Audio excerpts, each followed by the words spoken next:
everyone. I'm Eleanor Bindman, and I'm really happy today to have an opportunity to speak with Dale Henderson, who is an excellent cellist and also the founder of a global movement called Bach in the Subways. Hi, Dale. Welcome. Hey, Eleanor. I'm so happy to talk to you. You know, I learned about Bach in the Subways on social media a couple of years ago when I had an album come out of Bach transcriptions, and I just couldn't believe that such a thing, such a cool thing of musicians playing Bach all over the world on his birthday existed. And I didn't realize it was all kind of your brainchild. And when I found out and we connected a little bit and, you know, liked each other's posts and such, I just was really looking forward to sometime talking to you about it. So could you please tell us about Bach in the Subways? Yeah, my pleasure, and also right back at you. When I started seeing your Bach videos and the Bach action figure videos, those are awesome. I was psyched to see your stuff. Thanks. So Bach in the Subways, it was a solo project 10 years ago, actually. Well, it was inspired very much by New York, because I moved to New York in 2008, and I grew up in the classical music world. It's very diverse to begin with. So I grew up with all kinds of Japanese teacher and Taiwanese, friends, and I loved it. I loved meeting different kinds of people, and because there's so much more to learn and there's so many more connections to make, for me at least. So then I moved to New York, and it's like the mecca of diversity. I mean, everyone from that you could possibly imagine is literally in one place at one time in the subways, and it's it's already kind of a zoo to begin with, which I loved, So then that was the cradle of this idea, and I'm like, okay, so everyone's already there, and music for me is the ultimate tool of connection, of human connection, and Bach is kind of like at the very top of that whole thing. Yeah. So that's how it started, and it was just a very exciting idea that I did, and looking back on it, I learned that the inspiration was it was bigger than me, obviously, because people loved the idea. And so then what grew out of that over 5 years really was other musicians wanted to join on the birthday, and it took a lot of work. I mean, it was an uphill battle for the first year because some people thought I was crazy. But we just kept plugging away, and it snowballed. So for Bach's birthday, by 2015, there were thousands of us all over the world playing Bach in public. And it wasn't, just to clear up a thing I hear a lot, it's not just subways. It's all over the place, anywhere in public that people can hear it.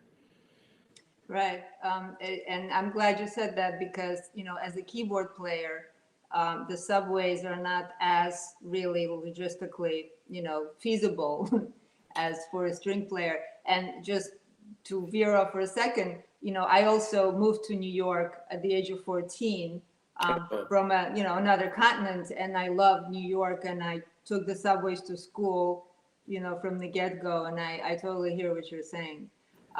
So the important aspect of Bach in the subways, a lot of us who live in cities with subways know that they're musicians. A very important aspect is that a rule is that you do not accept money, right? Oh, I forgot that. Yeah.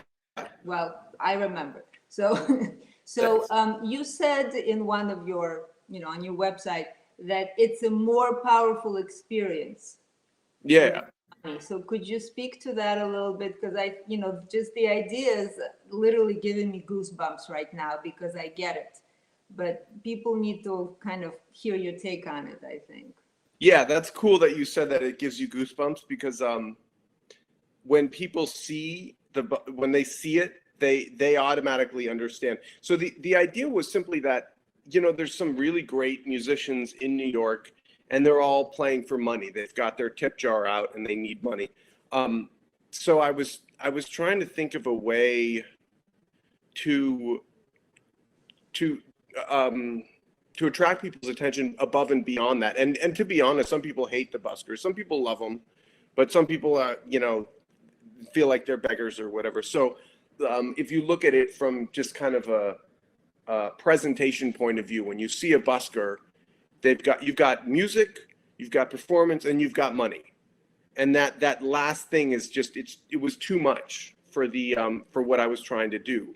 So I got rid of it. I said, no money, please, just listen. And that opened up a whole world of possibilities because it eliminated that other very clunky, complicated piece from the equation and just said, okay, look, it's about the music. I don't even want your money. All I want from you is for you to connect with me with this music. Right. And, it sounds kind of very simple, but as an experience to somebody who's used to buskers, and when I was in high school, actually, I had a boyfriend who was a flutist. And I had a tiny keyboard, this is like in the late 80s, 90s. I put in a harpsichord setting, we play some of the Bach sonatas. We made $7 an hour. I thought it was amazing. And people are used to seeing that. But just to be somebody and come across somebody who's playing and not collecting money, but it's like somebody's just doing this and they want nothing back from you. That kind of already sets people up in a different kind of receptive state. Do you know what I'm saying? It just it's a game changer, I think. And people are like, all right, so I don't have to pay this person. This person is actually here just to put this out there. And that's really cool. Yeah. And you know what, that's a word that I hadn't thought of, but it's a perfect word, receptive. Right. It made people receptive, makes people, and like you said too, it's immediately felt. That was what one of the most remarkable things when I started doing it was that the people, even before they saw the "No Money Please" sign, they knew something was up. Right. So that was cool. And it's a very powerful thing because we're all kind of cynical, and especially in the cities. I hate to generalize, but there's a certain tough customer in New York, and it's different. It's different. Yeah, and you have to be to some degree. I mean, if you walk around innocent, you're going to get taken advantage of, probably. Have you ever had any did you always feel safe in the subways playing? I mean, just a question that came to mind. Yeah, I did. I never had any problems. That's great. Did you play many things besides Bach, or could Bach in the subways have been born without the cello suites? Trick question. It's a good, probably no. I don't know. I mean, if we had sent a keyboardist down there with an electronic, I mean, God knows there's plenty of keyboard music. I shouldn't say this because I feel like I should promote myself more, but probably I don't know why it wouldn't have worked. I don't know. I think keyboard music it demands a little bit kind of a different type of attention, and it wouldn't carry electronically so much. The keyboardist in the subways, it's good. Like the Fantasy Impromptu by Chopin always gets attention. Pop music, but classical, not so much. I think that the resonance of a cello carries better. You might be right. I mean, also people who didn't know, classical music were very often like blown away. They were like, what is that? Is it modern? Did you write that? But they were often very surprised that it was however old it is, almost 300 years old. It's actually next year, I believe, around 1720, 1721 is where that kind of collection of the suites was sort of established in the, in the history, in the historical sources. I'm really not a huge expert, but I think exactly 300 years ago. Yeah. Yeah, no, I'm not. I always clearly differentiate that I play it. I'm not a scholar because they know things that. That's something we have in common too. I've been told I need to bill myself as a Bach specialist, and I would never ever put any composer above Bach in my hierarchy. And for the past few years, I've really been focused on him, but I don't consider myself.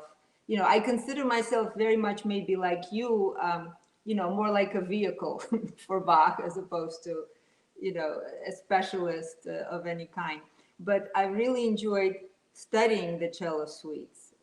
very much as a pianist. I just think it's an amazing source of information for those of us who read music. And because you traveled, especially in the past several years, as Bach and the Subways had picked up, steam and became more and more inclusive of all continents.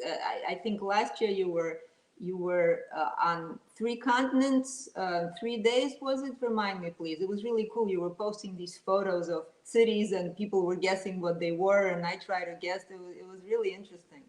Yeah, that was the 333rd birthday. Right. And I was on it was 5 days that year. So I did 3 cities in 3 countries on 3 continents in the 5 days. Right. That was 2018, right? Yeah. 2018. Yeah. Yeah. And then this year was obviously perfectly bad timing. Like the pandemic ramped up right before the date. So everything was virtually canceled. But yeah. We had some nice online performances, and I played from the roof. That's great. Yeah. That's great. So how many times do you think you played the suites? When I was really in it, I started in 2010, and from 2010 until April, I think, of 2012, I was doing it. I was playing Bach in the Subways probably 2 and more times a week. So I was really, and it was also a great, chance to just perform Bach. So there were times when I'd do all 6. I wish I had counted now. I mean, more than I can remember. And, I found that, over a period of just a year, a lot of my ideas changed as I kept playing them. Do you find that happens? Yeah, absolutely. I mean, apart from learning them, what I found, I start to notice different pattern structures. Right. So, like, for example, I mean, just name one that you're particularly fond of, or that you're particularly into. The second part of the Prelude to Number 5. That's like a little bit like Fugue. Fugue. Okay, good, perfect example. So that one. Bum, bum, bum, bum, bum. That was one thing that I don't need to play it, or maybe I'll just sing for now. But that stuck out for years. Bum, bum, bum, bum, bum, ba-da-da-da-dum, bum, bum, bum. That little figure, it comes up all over the place. Right. And I'm still really into it. So for years I would play it, and I'd play around with, like, how can I bring that figure out? Where is it coming up? It's probably anything you can notice in Bach, there's a 99% chance that you're not noticing all of them. Right. Right. So where else is it that I don't know where it is? And then I left it alone. And then I came back to it, and I started, instead of noticing that little figure, I started noticing all the little scales that are connecting it, all over the place. And then getting into kind of I wouldn't necessarily say rhythmic because it's too specific, but the just the time flow, the way the scales are flowing all over the place. So then I was more focused on that, and it never ends. Yeah, I mean, if I may, you're talking about.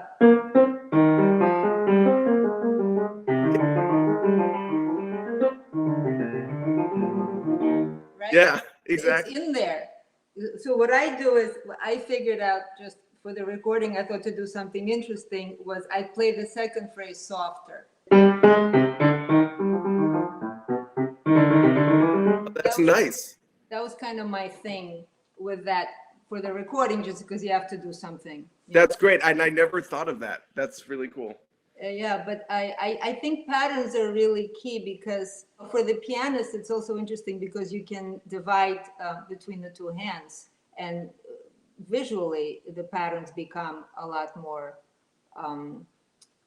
clear. Or cool. rework them and change, what you do in which hand. But anyway, speaking of patterns, I was listening to looking and listening at a video of yours playing the Courant from the 6th Suite, I believe. Oh, yeah.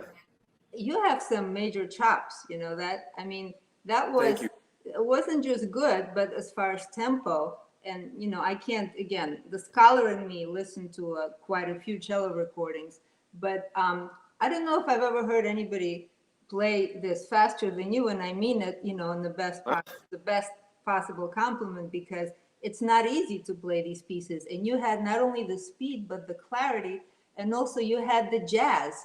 You had those intervals. You juxtaposed the top and the bottom, and there were the syncopations. Everything was so clear. I was really impressed. I'm not just saying that. Thank you. Are these pieces as difficult as people say they are for you, or number Yes, and practice.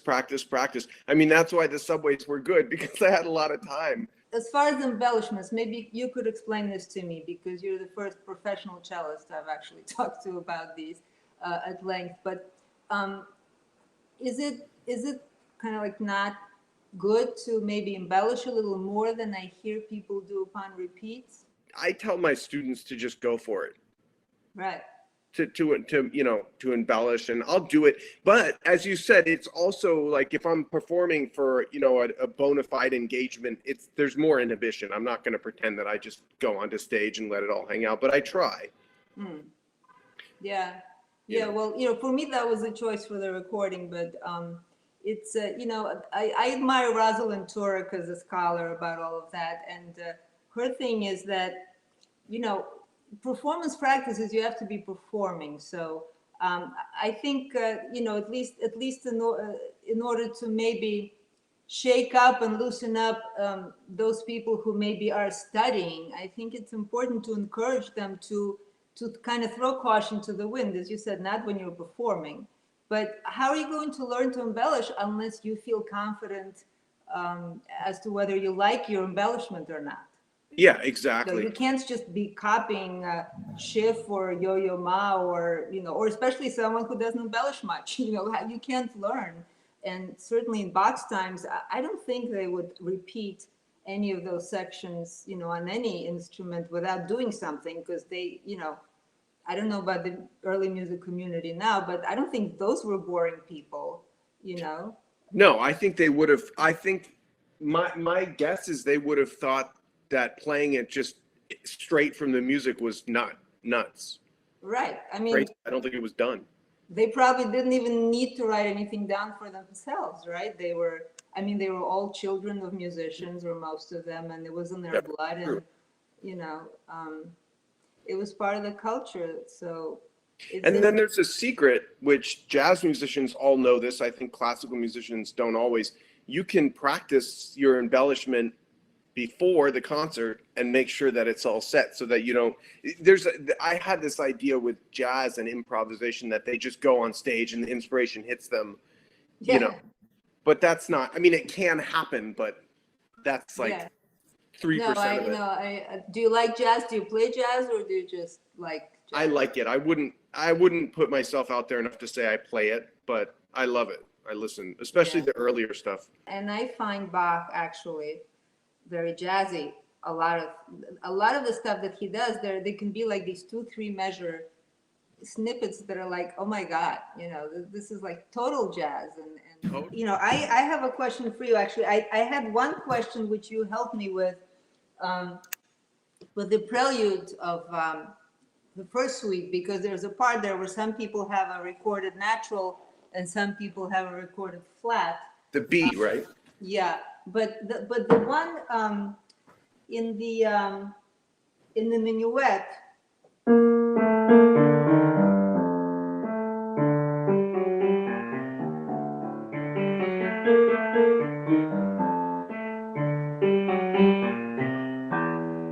like, to me the E natural just doesn't sound right, and I understand that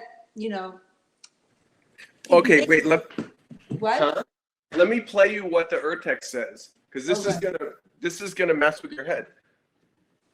Let's have it. Go ahead. Yeah, you ready? In my head. So this is the Urtext.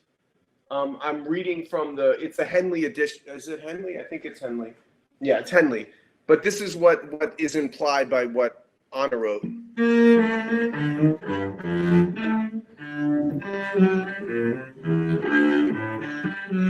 There's no E flat.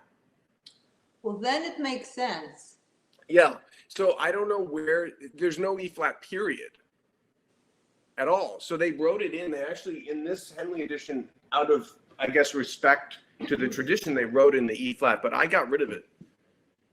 Well, yeah, because I was looking at her autograph too all the time, and I thought that I did see an E flat. There was, I don't want to Really? get into it now because it was very tricky, but it was almost like the flat was written in a different, at a different height, and I thought maybe it was, or maybe the natural was meant for a different note. I forget. But I mean, the other thing that I personally was thinking, Yeah.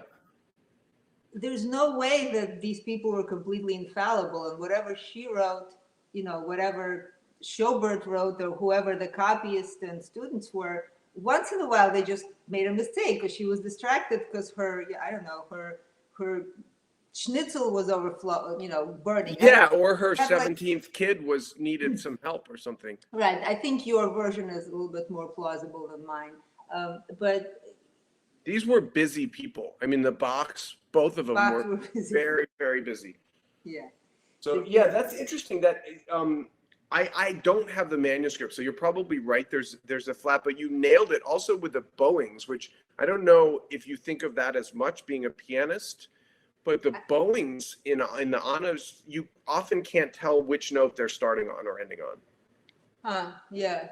So Well, but that's the cool thing about the patterns, because you can, and that's one thing you can do upon repeat, because his patterns are so manipulable that that is something you can do if nothing else. You could play around with them, and I guess for a string player, bowings would be one way to do that. But yeah, bowings are a big deal. Any other little tidbits in the score that you've thought about? no, that, I mean, there are a lot, but Someday they're going to discover the marriage counselor transcript from the box, and it's going to come. It's going to come down to a little tiff they had about that E flat. right. I mean, that's the other thing to keep in mind, is that the earliest manuscript we have is from Anna. Right. Although from everything I've heard, they had a great relationship. But there's also if they didn't, I'm sure it would come down to us, because people, if there was anything negative about a relationship, somebody'd be kind enough to transmit that, and of course humanity would latch onto it, and then it'd be analysis of it with biographers. So they probably had a good relationship, is my guess. Yeah, there's a lot of embellishments. Also, there's a lot of embellishments that became tradition that aren't in the manuscript either. Mm-hmm. That I grew up with. A lot of trills and things like that. Mm-hmm. Mm-hmm. Yeah, I mean, I try to do like more pianistic stuff, and I actually take some of the patterns, and upon repeats, I like to take a pattern that's already there and then insert a couple of incidental, like similar ones when I repeat. Oh, cool. That's a strategy that I like. Or another thing that I do is in the Allemande of the first suite, when I repeat it, I repeat it exclusively as 16th note, so it all flows, because there are very few stops in it to begin with, and I just kind of because the interesting thing to me is that this discovery that the first suite, he always starts with this chord, right, in one guise or another, but he starts with this, and then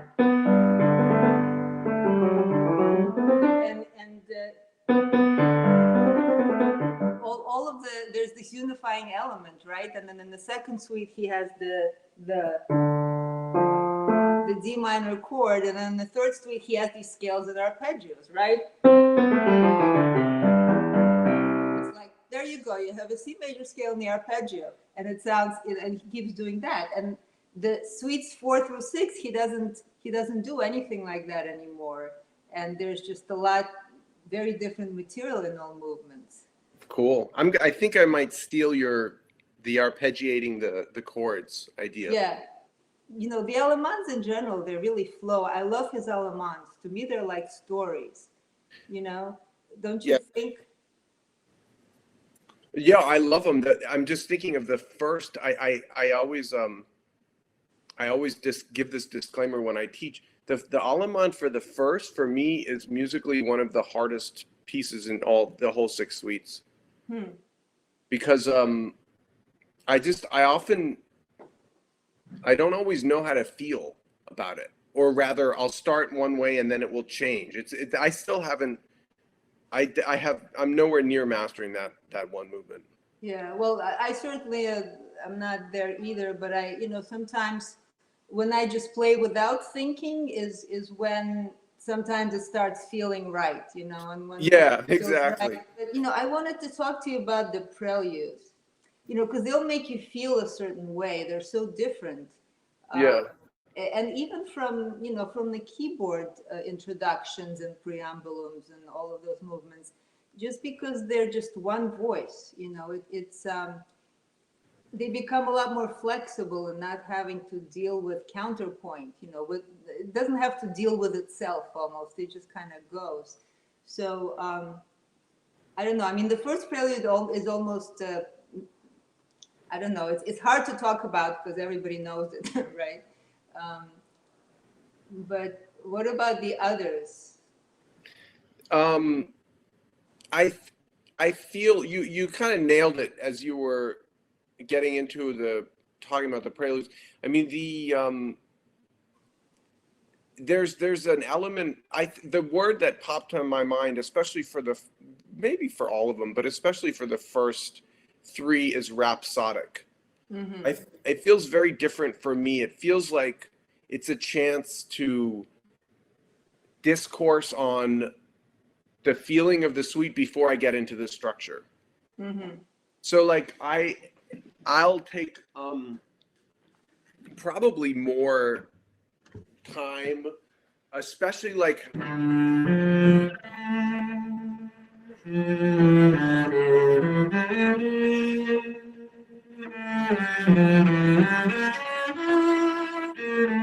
it just it's I'm trying to explain. It just they feel like they flow more freer and they move um,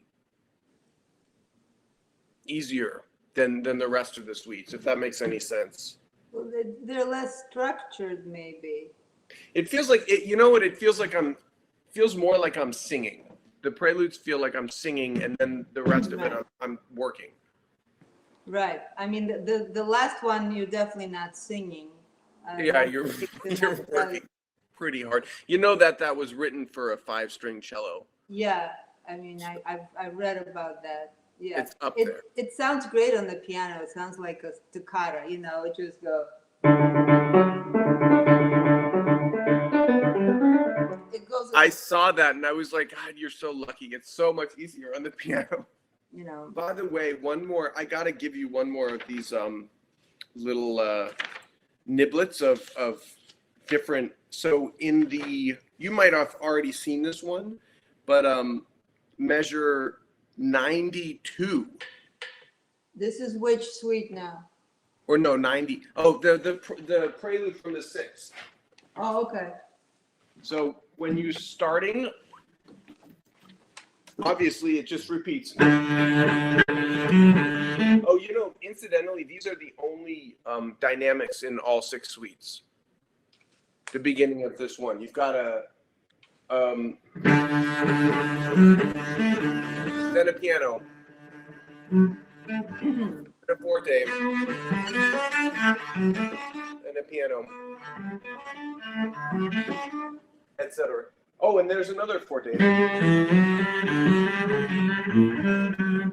So you've got that, and then it repeats way near the end, starting at measure 90.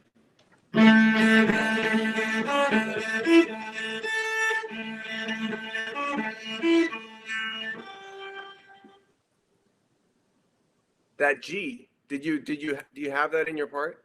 No, I have an A. I That's a didn't notice that. I noticed that for the first time when I was in um, for the Bach Fest, and I saw that, and I said, okay, I gotta play that. That makes so much sense because it's the last time that he he brings that theme back, and it goes into the tonic, right? So he does the dominant thing, Yeah. but I don't think, I'm sorry, I don't think anybody in the recording plays that. Do you know? They don't, and it sounds, here, one more time.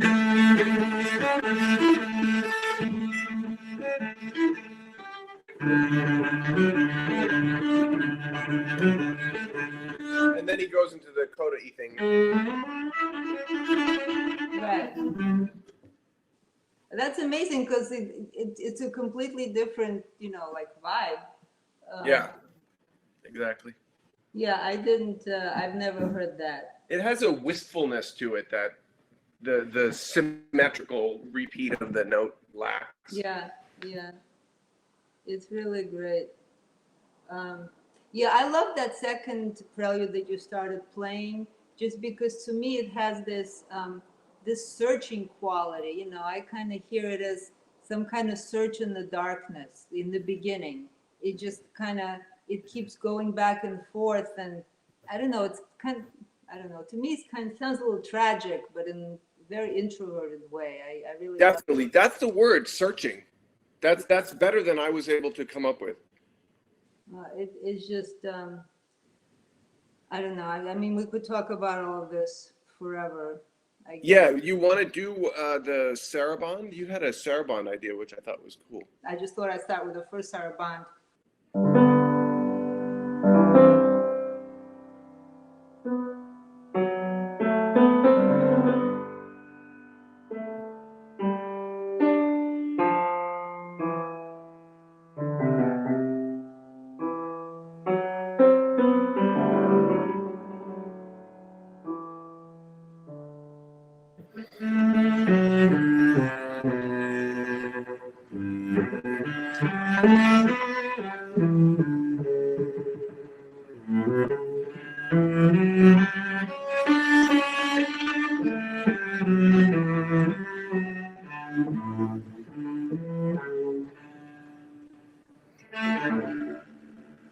You want to start the second part time?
It went by too fast. Cool, that worked very well. Yeah, that one is really, when it feels right, it's always over too soon. Um, but there's, the shortest one. Oh,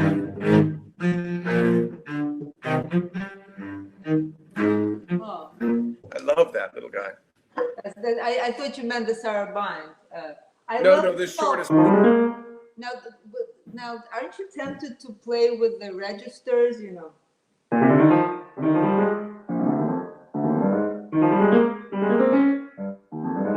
I never. What I do is just a lot of echoes, which interestingly, Casals doesn't. I love Casals is kind of my, the recording I always go back to. Right.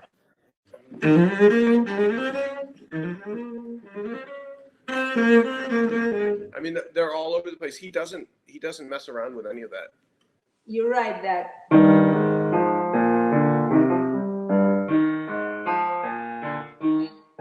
I did that one time for repeat because it was It's cute. The other one that I love is this would be the Gavotte from number 5. That second half.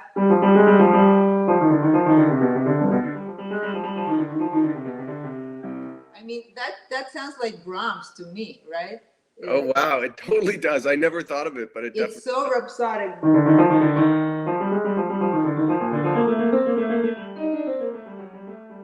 Yeah. And then he keeps repeating it and repeating it. And I actually don't repeat this part because that's the other thing that I wonder sometimes, the whole scholastic repeat convention. But here he already inserts the first half into the second so many times that I just really don't want to hear it again. Yeah, no, I hear you. When I did the first time I officially performed all 6, I did all the repeats, and it's too much, especially with all 6. It does flow pretty well with just the first repeat. Yeah. Have you heard the lute version of that? The you got to listen to that because it's got. I actually, my old teacher Larry Lesser performs the lute version. It's got these moving bass notes below the. Yeah. It's very cool. Yeah. I actually inserted a couple of moving bass notes for repeats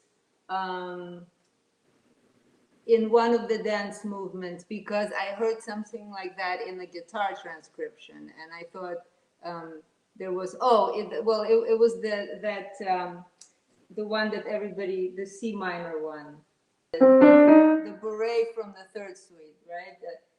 Oh.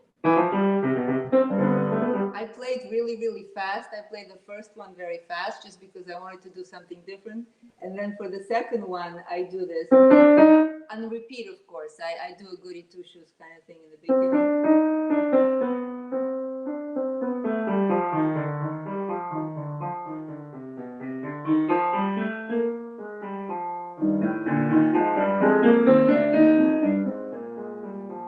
Oh wow, it's great.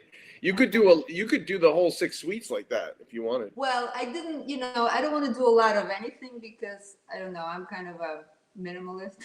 But I just like to kind of put something there and let it sit. And I mean, if I did the whole 6 weeks like that, it might as well be Bach upside down. I don't like to rewrite Bach so much. But when Give you're it 30 repeating, years.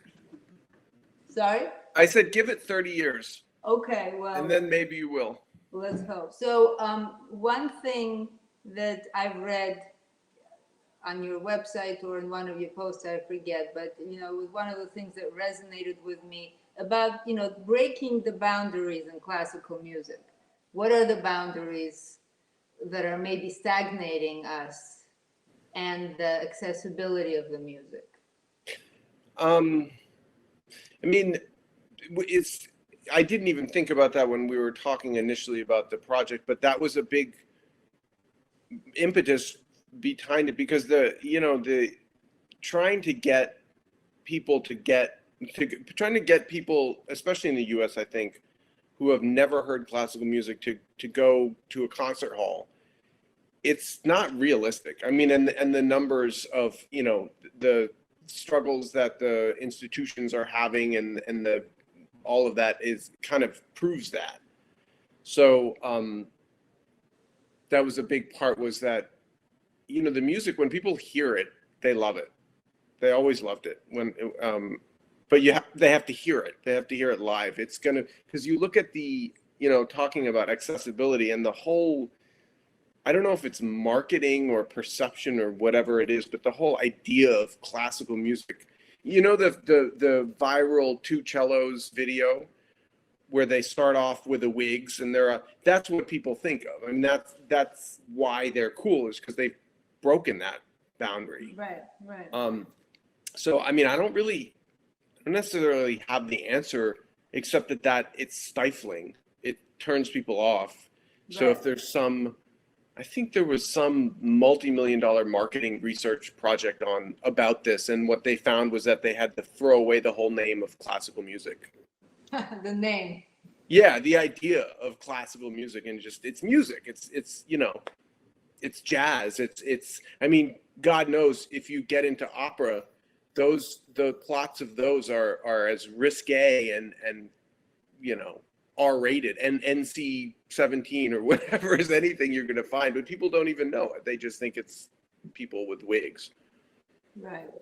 So, I mean, it's somehow breaking through that. Well, I think what you're doing is definitely breaking this whole boundary of bringing something to somebody to take in without any preconceived, you know, I have to buy a ticket, I have to dress up, I have to go to Carnegie Hall. You know, I'm not sure how I feel about crossover, you know, but I think Bach, for example, is extremely accessible. Although I think for some people like jazz, some people just don't feel him just like jazz. You know, you either kind of, but most people do. And, you know, I wish that there were more people who would be able to kind of think of not the established classical music, you know, audience, but how to creatively bring in a few people who'd be like, you know, wow, what is this? I want to hear it again. You know, not because somebody tells them to, but because it just got through to them. Yeah, totally. You know, I don't know. I mean, one of the reasons that I did this is because my experience of learning the suites, it was just so enriching, and I thought, gosh, there should be so many pianists who are not star pianists, who can't play the fugues. They would just so enjoy this. They would so be pacified and, you know, humbled and in awe of this. It would just be such a great experience for them that I have to do this. You know, it's not the same what you're doing, but I think we both kind of would like to be able to think of the people who are not, you know, the mega stars or the audiences who can pay, you know, $120 for a seat in the orchestra and then maybe fall asleep or not. You know, there's this. Yeah, exactly. You know, I think, so, no, I totally agree. I think the key, this is it. It's the action figure movement. We have to get people involved with the action figures. Right. And then the rest will follow. All right. Well, maybe this is a good way to end this. It is. Thank you very much. This was fun. I appreciate it. Thank you, Dale.